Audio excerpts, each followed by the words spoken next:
me today. We're gonna try some coffee with Syphon. It's from the 1830s.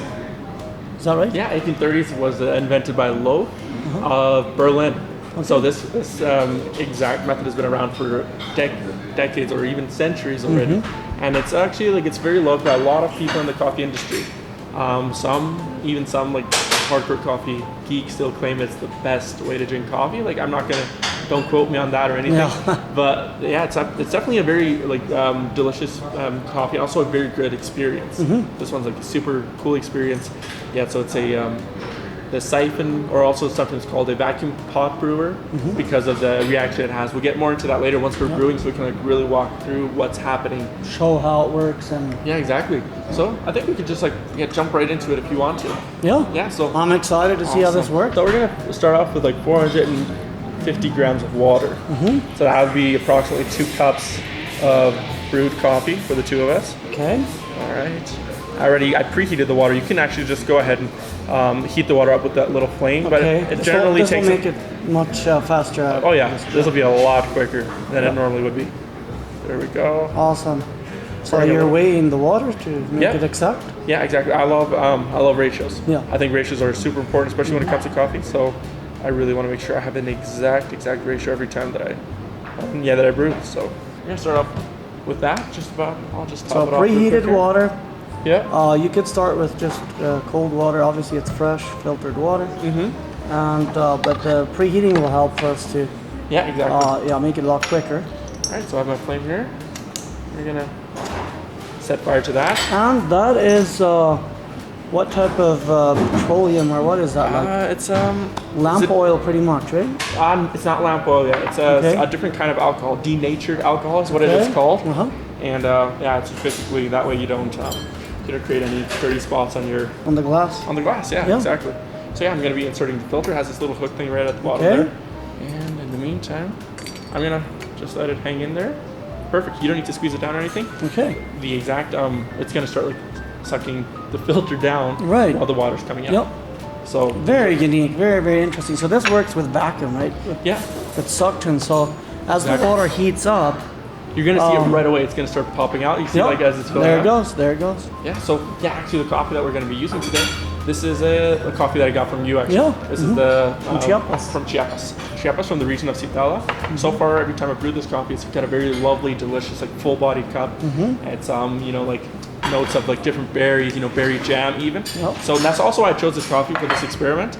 Because out of this brewer, normally what you'll get these really full-bodied, very rich coffees. It's going to be very similar, because it's a full immersion, it's very similar to what you would see in a French press. Although I would say this would result in a little bit of a cleaner cup. What would that be? Because it's filtered. Okay. Later on you have this cloth filter down here that's going to be filtering the coffee. I actually pre-soaked, you should always pre-soak the filter in hot water. So I did that for a couple of minutes right before we started this video. In hot water, right? In hot water, Just so you know, there'll be residue left on the filter, and that way you just eliminate all of it. So right now, all we do is it's a waiting game. So as it's coming up, a little bit about this. It's a very unique method, honestly. I don't use it enough. But so like I was saying earlier, I have one of these at home and I have never tried it. So I'm very excited to see how that works. It's starting to fill up with water. So as the water heats, it creates vacuum, and that how exactly does that work? Because it has a spring in there, right? Oh no, the spring is just to keep the filter in place. Okay. The spring is just to keep the filter in place. So basically the vacuum comes from all the air that was in here previously. Right. So heat expands, right? If you heat something up, it'll expand. So basically what's happening is the air that was in here previously, it was accumulated at the top. So now as you're heating it up, that air expands. So what happens, because the water's at the bottom, it's going to start pushing the water up into the top chamber. So as that's happening right now, it's happening a little bit slowly still. The water was just off boil, so but that's surprisingly fast. I didn't know it was that fast. So honestly, you can also adjust that depending on how much flame you add to it. You can have it go quicker or slower. So right now, it's heating up. So is this something being used nowadays? Is this being used in coffee shops? Is this? You see some cafes actually applying this. Okay. Not too many of the cafes are more really for using its this. Antique and history, all of that, or it's for the taste of the coffee? Well, like I said earlier, like a lot of people actually really think this is like one of the best ways of preparing coffee. So like for me, I mean, I wouldn't say not so much. I really enjoy it, but I wouldn't say it's like the best method. So it's kind of slow too. I mean, you could. It's very time consuming, right? I've seen some Starbucks reserves. Okay. They will offer a Syphon, you know, because it's like some like very unique method. So some Starbucks reserves they'll offer Syphon, which is pretty cool. And other than that, I haven't seen too many cafes actually use it because it's time consuming, right? And normally with cafes, what's happened like over the past couple of years is it's all about, you know, quick. We want that as quick as turnover. possible. Yeah, they want a quick turnover. So yeah, normally it takes a little bit of time. Just kind of like block off the flame and see. We're getting a little bit of wind coming from the side of the cafe here. And yeah, right now it's starting to fill up, and pretty soon we're gonna get closer to the bottom. Then we're actually gonna add the coffee. And then as it cools off, it'll go back down, right? Yeah. So the brew time, how long is that? So the actual brew time, as it's filling up now, there it goes. There it goes. You see it like all start filling up. Yep. Wow. Something that's still like something nobody's figured out so far is that there's always a little bit of water staying at the bottom. Yep. So that it has to be that way. I mean.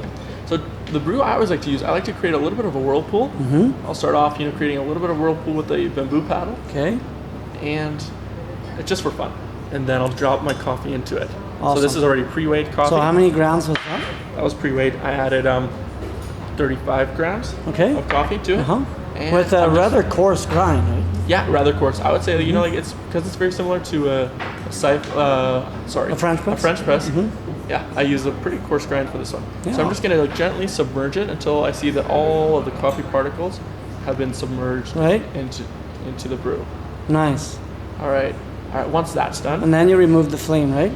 No, you actually leave it right there. Okay, you leave it for how long? We're gonna leave it there for a minute and 10 seconds. Okay, you have the timer going, so. Yeah, we have the timer started right here. So we'll just wait till the entire 1 minute 10 seconds. So right now this is the brewing process. This is where it's happening right now. As you can see, like there's a big crust of foam on top. Also the coffee is cresting towards the top. So all the foam, that's how you can tell like it's a freshly roasted coffee. This coffee is actually just 4 days off roast. So it's really fresh coffee, and I'm really excited to see what kind of brew this will turn out to be. Actually, okay, we're nearing up half a minute.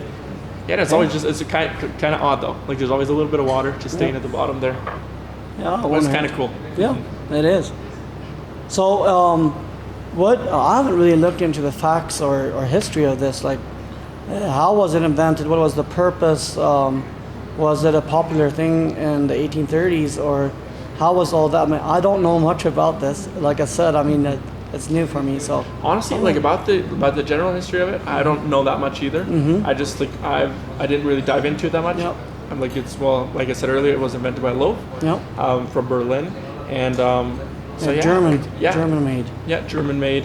So yeah, like it also predates the Chemex and like other like pretty popular brewers. Chemex was actually mentioned like far later down the road, like during the Second World War, and but yeah, this is actually a very old, antique like method of brewing coffee. That's really cool. I like it. So it's basically like you're combining boiling. So right now, what we're gonna do? So we came up to our minute. Okay. We're gonna take off the Remove flame. the heat. And turn that off. There we go. Yeah, just put it right up there. Okay, there it goes. We're gonna give it one last swirl. Okay. Like a generous swirl. And now with the heat being removed, it all comes back down. Yeah. Just gonna top it off real quick. And wait for the final coffee results. Wow. So yeah, like as it's like cooling off, the air inside of here is cooling off, and that'll allow the coffee to just drop right back down into it. So perfect. So as we're waiting for that, we have our coffee mugs ready, waiting for this coffee. Can't wait to try it. But definitely, like you said earlier, this will be a very rich, full-bodied coffee. So that's why I also tried to get this bean, because like normally, it'll like this coffee has that very full-bodied, very like sort of perfect coffee for this type of brew. I do believe so. It's gonna be like very sweet, very intense. So I'm looking forward to trying this. Yeah. So yeah, I don't actually offer this one here at my cafe. Also because of the same thing, it's very time consuming. And also you have that rush, and you just don't really have the time to just go and like take 10 minutes out of your time right there and brew a coffee this way. So but it's always nice to do this on special occasions. Yeah, exactly. No, and I've done it too. Like if a customer comes in and asks for it, and if I have the time, sure, I'd gladly like go for it. It's a fun thing to do. Introduce them to this method as well. Like I always love trying different things. Awesome. And once we're done with the So final we're done. brew, we're just gonna take this top thing. Careful, I don't want to accidentally toss this thing across the room. All right. All right, and There you go. You put that back in there. back into there. We'll just set that off way over there. Mm-hmm. And so, for the brewing, also pretty unique. You just grab the little Awesome. thing Yeah. by the stand. There you go. You get the pouring right there. So, cheers. That is all. That's all that there's to it. It's very simple, very like simple to do. Mm-hmm. You just got to take out a little bit of like a couple minutes out of your time, but you know at the end, you know it's very rewarding. It's a rewarding method of brewing coffee. It is. And you know like some. I've seen that already. Yeah. So yeah. Taking the initial aroma. Mm-hmm. Smells good. I think it's gonna be good. Just gonna wait for my coffee to cool down a bit, and yeah, that was it. That is basically a recipe for, the Syphon. The Syphon, 1830s. 1830s. Unique. So some of you might wonder where you can get one of these. I got mine on Amazon in the US. I don't know where you got yours. Also, but Amazon. all the same thing. Yeah, Amazon is also my go-to choice for anything coffee related. Yep. So it's obviously the design is probably not the exact same thing they had in the 1830s, but the idea is something that came. Also, the design is also very similar. It's very similar. very similar because it's not like you can like really tweak with this that much because. Yeah, It is what it is. Yeah, you need all aspects of it because you need the flame, you need like the chamber where you create the vacuum, and then you need the top part, where later with gravity you'll just have like the coffee flow back down into your carafe. Yeah. So yeah, overall, like what I noted, like it's not as prominently sweet as it would have been like before. Okay. Let's say on a V60 or a Chemex. Yep. Although it has a fuller body, like just as advertised, just as we were talking about earlier. Yep. It's a fuller body coffee. Still generally sweet. I would say acidity also low, but overall. Yeah, it has a sweet taste to it. Super good. I would say like probably like berries, like a berry sweetness probably with it. Yep. Yeah, so think rich, full berry flavors. It's very full taste. Maybe too much, like you said earlier. Maybe it would be even better with a different method. What you've done before is just cupping, or have you tried this in an espresso? What have you tried? I've had this one in espresso, really delicious on espresso, and on the V60 as well. Okay. Probably I could also like work on my brew though. Yeah. If I would work on my brew. The ratios or the ratio, and also probably the time of brewing, the grind, all of those things, they all play a part in it. So, the grind size, the time of brewing, and even, water is also super tricky, although we have a very good water filtration system for the entire cafe here, just to make sure that we do not have that problem. But although I think the second one that I brewed might be better than the first one. Yeah, so we made a second brew, and we're going to try the second one as well. Let's see what that. I actually finished mine off right away, so. That's good. That nice clear cup of coffee. Yeah, it's very clear. It looks very, very, very good. The taste is very full. Maybe, like you said earlier, it is definitely comparable with French press. Yep, it would be. Yep. Well, it's also the same method, right? It's similar method. Yeah, full immersion. Yep. So technically, what you do get with this thing, it's you have you're filtering the coffee, but you're also like fully immersing the coffee beans with the water. So it's as if you would have combined a French press with, let's say, a V60. Yep. Yeah. Yeah. So It's all in the same Yeah. family of methods, right? Or Yeah, the same- technically, yeah, it would be. Although like this thing predates the like V60, the Chemex, and the French press though is like still an older method than this would be. Yep.